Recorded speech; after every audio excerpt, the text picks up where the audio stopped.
O assunto agora é segurança pública. Já está aqui conosco o juiz de execuções penais, Henrique Baltazar, nosso entrevistado de hoje.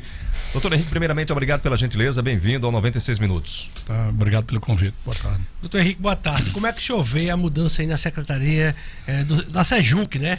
A antiga SEJUC, atual Secretaria de Sistema Penitenciário. Olha, mudanças, quando a situação estava muito ruim, elas são positivas. A gente sempre se anima esperando que pode vir para frente, né? As melhorias podem vir. Como a situação não estava ruim, a situação estava razoavelmente boa, ou seja, na verdade melhorou substancialmente de 2017, do início de 2017 para cá. Então a mudança causa apreensão, né? A gente fica preocupado se vai ser mantido o que foi feito nos últimos tempos, se vai ser mantida se vão ser mantidas as melhorias que aconteceram ou se elas simplesmente vão ser perdidas, né? O senhor é um dos maiores conhecedores do sistema aqui do Rio Grande do Norte, acompanhou várias gestões. Como é que estava o sistema? Olha, estava muito bem, na verdade. Nós tínhamos problemas pontuais, mas o Estado tinha recuperado o controle sobre o sistema prisional, que era algo que eu reclamava há muito tempo. O Estado tinha um controle. O Estado tinha desativado unidades prisionais que não prestavam, que não tinham segurança. O Estado passou a controlar realmente os presos e estava trabalhando para fazer algumas melhorias. Agora, por exemplo, nos próximos 2, 3 meses serão inaugurados mais 3 pavilhões Alcaçuz. O velho pavilhão 4 tem sido destruído e 2 outros pavilhões aqui. Agora vai pertencer ao Rogério Coutinho e 2 outros pavilhões novos que estão sendo construídos lá na penitenciária da Alcaçuz. Ou seja, a situação estava bem melhor. Houve aquela contratação de cerca de 500 agentes penitenciários, quase isso. Foi feito um curso de formação de agente penitenciário que falta ser nomeados, que estão formados. Já a segunda turma seria? Já foi formado, a formação já aconteceu no final do ano. E estão esperando só a nomeação, né? E foi construído a cadeia de Ceará-Mirim. Enquanto isso, as outras cadeia pública de Natal foi feita uma reforma consertando a destruição que tinha sido feita na rebelião de 2015, que ainda tudo estava destruído ainda. Então foram consertados para entrar agora em funcionamento. O João Chaves também teve algumas melhorias realizadas. No interior também, então, melhorias fortes foram feitas no presídio de Pau dos Ferros. A cadeia de Mossoró começou a fazer uma reforma e está um problema lá, né? Porque, na verdade, destruíram uma parte do presídio para refazer e não terminaram esse refazimento, e aí ainda está um problema. Mas, no geral, o sistema estava bem, né? Teve armamento, foi comprado carros, tem muita viatura, muito armamento adquirido, munição suficiente, treinamento dos agentes penitenciários, em todo no ângulo do trabalho deles. Então a expectativa estava muito boa nas melhorias que estavam acontecendo, né? Infelizmente, bom, agora a gente fica lá, ninguém sabe, espera-se que essa melhoria não seja desmanchada, que seja mantida. Entretanto, os primeiros fatos têm desestimulado um tanto. O sindicato dos agentes penitenciários acusa o Michael e o Mauro de assédio moral, tá? Alguns familiares de presos também acusam de maus tratos. O senhor é dentro do sistema, o senhor administra a questão prisional desses detentos. Como é que o senhor vê isso? Veja, eu conversei com o juiz de Nisa Floresta e ele tem acompanhado lá, porque eu coordeno o Grupo de Monitoração e Fiscalização do Sistema Penitenciário de todo o Estado, então contato com todos os juízes para ver as situações.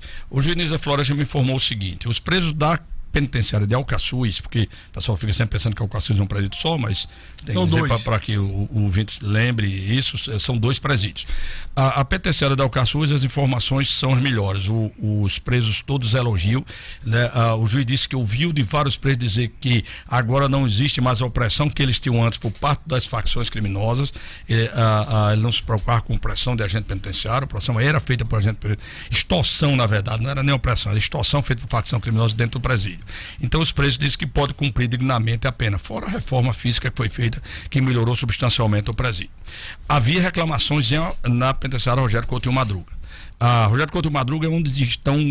É o pavilhão 5. O chamado pavilhão 5, é onde ficam recolhidos os líderes das facções criminosas, das 2 facções do Estado, né? Estão recolhidos lá. Então esses, o sistema é mais duro quanto a eles, né? E eles têm reclamado muito, né? Estão sendo apuradas algumas informações que é familiares de presa que alguns presos trazem de maus tratos lá no pavilhão 5. Isso está sendo apurado, a justiça está apurando essa situação. Não temos reclamação dos outros presídios. Aliás, quando eu falo com os presos, por exemplo, de Ceará Mirim, que eu também respondo lá para o Ceará Mirim, eu falo com os presos da cadeia de Ceará Mirim, todos elogiam a situação. Todos dizem a mesma coisa, que não estão mais sofrendo a pressão, que se livraram da extorsão das facções criminosas. O Caçuz também do mesmo jeito. A reclamação continua sendo, quem reclama são os líderes das facções que estão lá no Rogério Coutinho. Algumas reclamações dessas podem ser verdadeiras, podem ter fundamento. E isso está sendo apurado atualmente pelo juiz Adenisa Floresta. O senhor, essas facções, elas cresceram muito aqui no estado, se fortaleceram. Isso foi a ausência do estado? Foi puramente a ausência do estado. As facções iniciaram aqui no estado por volta de 2008, quando umas parte de 20 e poucos presos foram levados para o Presídio Federal, onde tiveram contato com os chefes das facções. Foram aprender. Fizeram o MBA do crime lá no Presídio Federal. Né? E aí, desses 20 e tantos, só 2 que não voltaram batizados. Os outros todos voltaram batizados na facção e chegaram aqui no estado já com expertise, com treinamento, e começaram a tomar conta do controlar o sistema. No decorrer do tempo, por falta de agente penitenciário, essa é a grande preocupação que nós temos para frente. Por falta de agente penitenciário em número suficiente para controlar os presídios, o Estado passou a entregar o controle aos presos, no caso as facções, né? E aí criou a famosa figura do pagador, do chaveiro, tal, que assumiram o controle interno dos presídios. O que é o chaveiro? O chaveiro é o preso que ficava com a chave das celas. Ele é que... Chegou a esse ponto? Sim, era assim no Rio Grande do Norte. Do volta de 2013, 2012 até 2017 era assim, né? Quem mandava dentro do presídio eram os presos. Eu fui várias vezes fazer audiência lá em Alcaçuz e para entrar, eu queria fazer inspeção, ia fazer inspeção em algum pavilhão. Para entrar, precisava dos agentes entrarem na frente com a arma na mão. Naquela época que o Joaquim Barbosa esteve aqui, para levar Joaquim Barbosa para conhecer um dos pavilhões lá dentro, eu levei lá para o pavilhão 2, salvo engano, era o 2, o precisou o BOP entrar primeiro e tomar conta do pavilhão. Senão Joaquim Barbosa não teria entrado. Então, os pavilhões eram entregues aos presos, né? Eles é que administravam. E isso aí fez com que as facções tornassem fortes, porque as facções começaram a vender segurança dentro do presídio. O preso tem que pagar ou ser membro da facção ou pagar uma taxa alta para não ser violentado, inclusive sexualmente, para não ter seus familiares violentados, inclusive sexualmente. E o pior, para comer. O Estado comprava alimentação, entregava entregava ao pagador, que era um preso. Esse preso levava a comida lá para dentro dos pavilhões, e a gente tem informação de que alguns pavilhões a comida só chegava ao destinatário se o destinatário pagasse. Ou seja, o Estado comprava comida, era entregue lá e o preço para comer tinha que pagar a facção para comer. Então, isso era a falta de controle que existia no sistema prisional. Hoje não existe mais isso. O Estado controlou, o Estado controla, leva alimentação para quem quer, sai das celas, entra nas celas. Movimentação de presos é feito pelo Estado. O Estado é que controla o sistema penitenciário hoje. A preocupação: 3 pavilhões novos vão ser inaugurados. E quem são os agentes que vão trabalhar lá? Onde é que estão os agentes que vão fazer a segurança desses 3 pavilhões? Vão entregar de novo a chaveiro, a apagador para controlar esses pavilhões? Porque isso vai reduzir o número de agentes penitenciários, porque vai redistribuir. Se tem, sei lá, vamos chutar um número, se tem 50 agentes penitenciários cuidando de 2 pavilhões, de 3 pavilhões, você vai pegar, vai distribuir 50 agentes penitenciários por 5 pavilhões. Você vai diminuir o número de agentes em cada pavilhão. Então você perde uma parte do controle. O novo secretário é um humanista. Eu não conheço, como eu disse, o novo secretário. O que eu conheço é, infelizmente, aquela história lá do Amazonas, quando ele foi secretário lá, né? Não são palavras minhas, foi entrevista dele, que eu vi na imprensa na época, ele dizendo que tinha fracassado lá na gestão. Eu espero que tenha sido uma lição para ele, né? O que a gente sempre espera é isso, que o que aconteceu lá tenha sido uma lição, ele tenha aprendido o que pode, o que não pode fazer dentro do sistema prisional. E aí essa lição ele possa usar aqui. Eu não conheço, como eu disse, não conheço a fundo também a administração dele. O que eu conheço foi só o que aconteceu lá em 2017, final de 2016, começo de 2017, só conheço isso. E conheço a entrevista que ele deu lá na época. Então, as informações que eu tenho por parte dos juízes sobre o sistema do Amazonas eram muito ruins. Também que era pior do que aquele do Rio Grande do Norte, né? Principalmente porque lá é uma facção muito forte que controla quase todo o estado. E lá foi feita uma privatização mal feita, né? Aquele sistema PPP, que em Minas Gerais foi um sucesso. Espírito Santo também, né? Espírito Santo também, mas eu conheço mais o de Minas Gerais. Foi um sucesso. O do Amazonas foi péssimo porque foi mal feito o procedimento do PPP. E aí, mas as empresas a empresa que administrava os presídios lá dizia que transmitia aos secretários informações sobre o que poderia acontecer, o que estava acontecendo, dos problemas que surgiam. Bom, aparentemente não se buscou resolver, tanto que aconteceu foi um massacre o dobro do massacre que aconteceu no Rio Grande do Norte. 64 detalhes. Se eu não me engano, foi esse o número. Doutor Henrique, seus colegas os juízes reclamavam muito da questão do atraso de audiências, que tem as audiências criminais, os presos não compareciam. Como é que está a situação? Isso tinha sido resolvido até o final do ano, não estava acontecendo mais.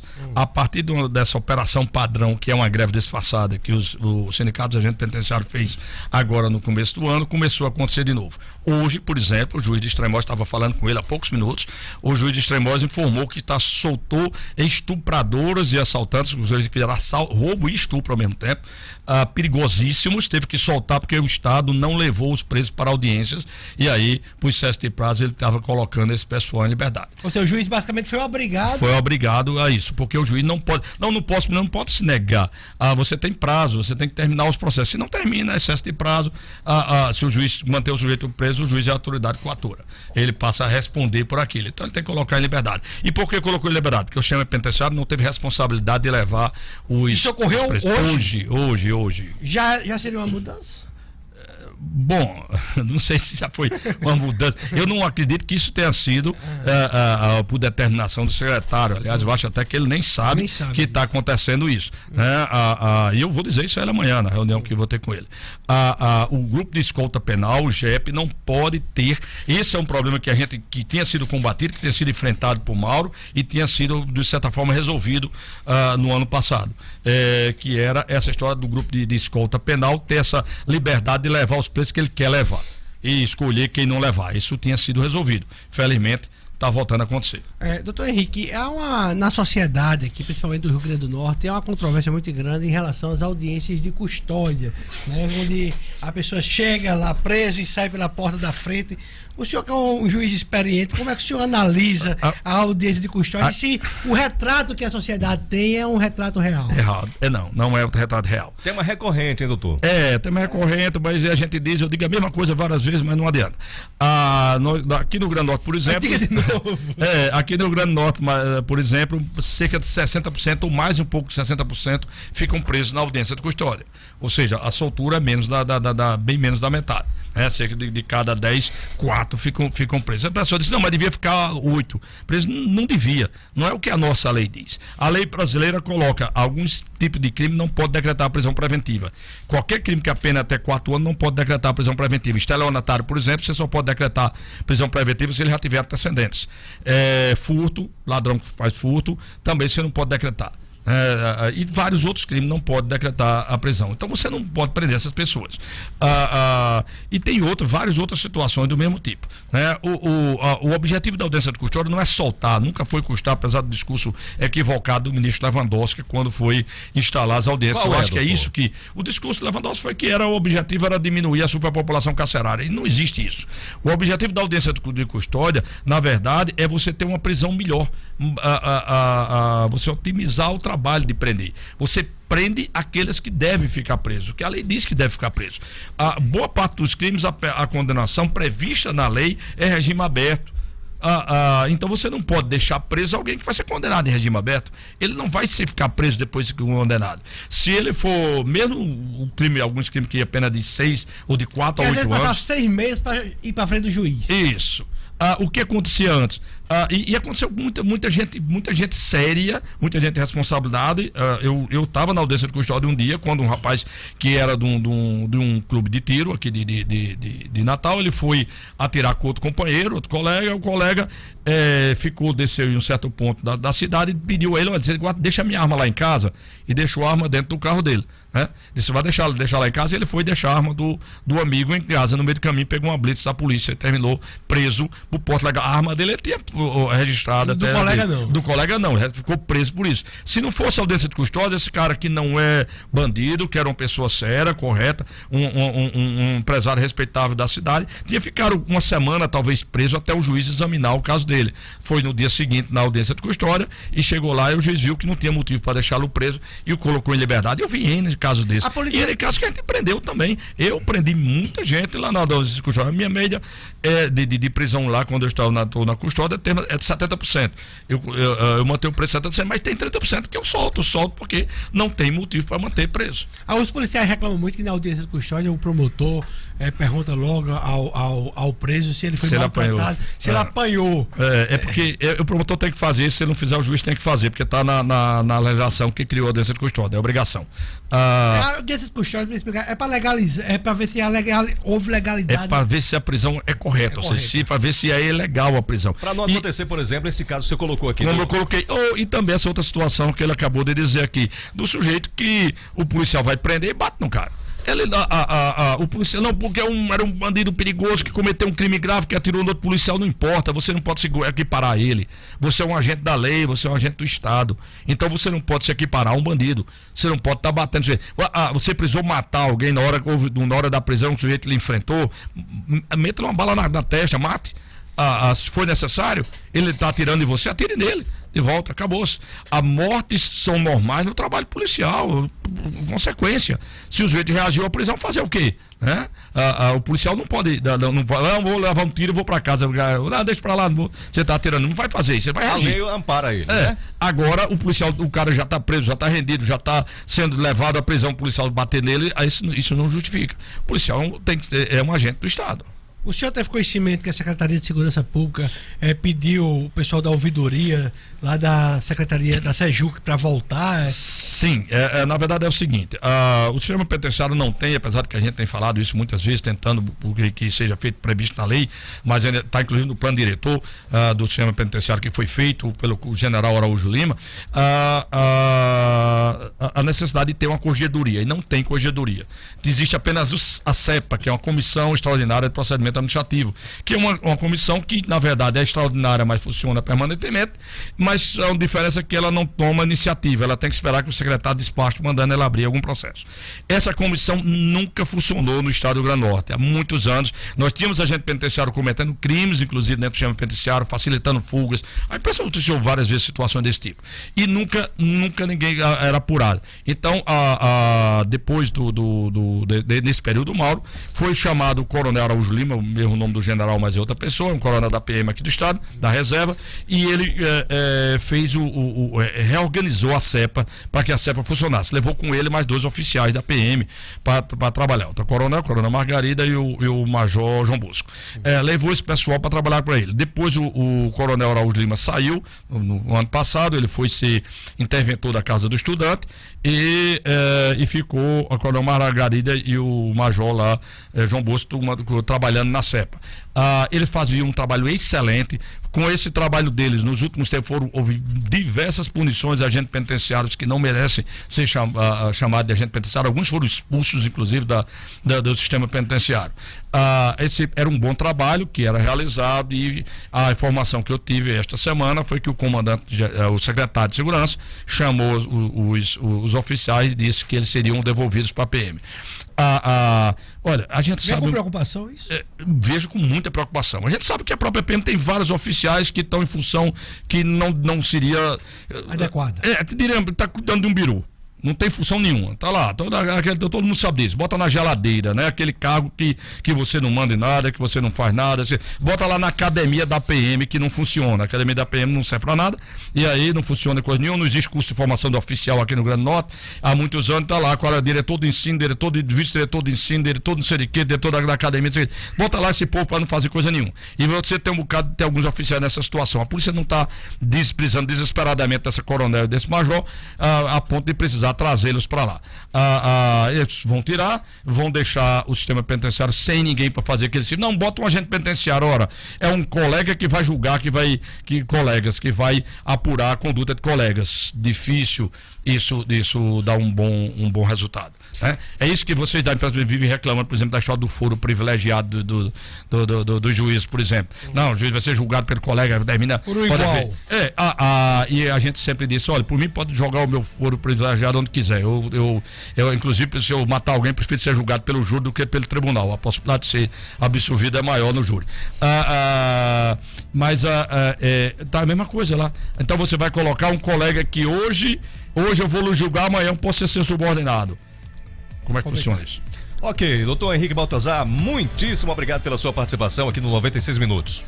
Doutor Henrique, parabéns aí pelo seu trabalho. A sociedade do Rio Grande do Norte reconhece a sua participação e sua importância na melhora desse sistema, e cabe o senhor também agora, como fiscal, né, como julgador, ser a voz, né, para que esse sistema não retroceda, que não volte aos anos de 2016, 2015, quando facções e quando os próprios presos eram aqueles que mais sofriam, quando eles não tinham nenhuma segurança e o Estado não cuidava da ressocialização deles. Olha, se você pegar a estatística de mortes e fugas do sistema penitenciário nos anos 2014, 2015, 2016 e foi examinar tirando aquele período da rebelião, aquele período inicial, aqueles primeiros 3 meses do ano. Fevereiro de 2016. Depois que houve a reação do Estado para cá, você vai ver a diferença, assim, é coisa gritante, gritante mesmo. Você vai ver que os direitos humanos estão sendo respeitados no momento que presos não são mortos dentro do presídio porque uma facção mandou. Né, mandou a facção. Isso é direitos humanos. Isso é direitos humanos.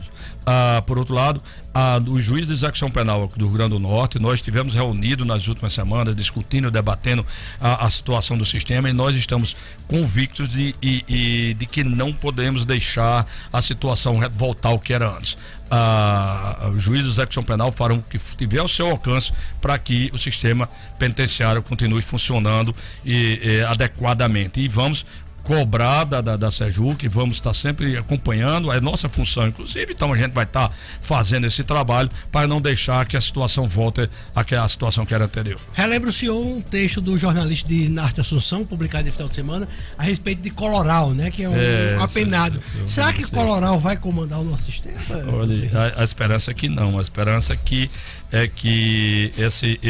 o de Narte aí esteja errado nessa análise dele. Dele de que Coloral tem razão. Eu tenho certeza que ele torce que ele esteja errado. Eu também acho que ele está torcendo para ter errado. Juiz de execuções penais, doutor Henrique Baltazar, muito obrigado mais uma vez pela sua participação no 96 Minutos.